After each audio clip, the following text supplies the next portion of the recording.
His chief minister is firmly backing him against all the odds, but Somnath Bharti could actually now face pressure in the coming time. A Ugandan woman has recorded her statement in a Delhi court narrating the sequence of events and an open account of her ordeal that she faced during a midnight raid by Delhi's Law Minister Somnath Bharti. Now remember, Bharti's accused the women of indulging in drugs and prostitution without any substantial evidence. He calls it the victory of people of Delhi.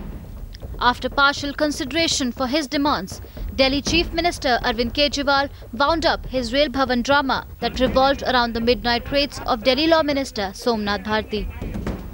But it seems like that the victory is way too far for the Delhi Law Minister. Although the Lieutenant Governor has decided to expedite the judicial inquiry against police officers, the Ugandan national and the midnight raid victim has recorded her statement before a magistrate in Saket Court.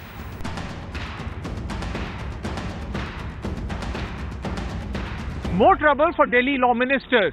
The Ugandan national has now recorded her statement before a metropolitan magistrate under section 164 of CRPC.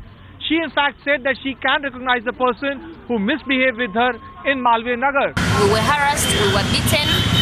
They were having long sticks, very big sticks. Delhi police saved us a lot, and thanks to Delhi police came in time and saved us from the mob.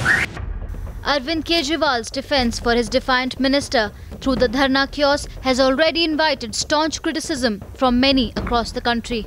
All eyes are now on the testimony of the Ugandan national. For how long will the team Kejriwal be able to protect Somnath Bharti? Bureau Report, Times Now.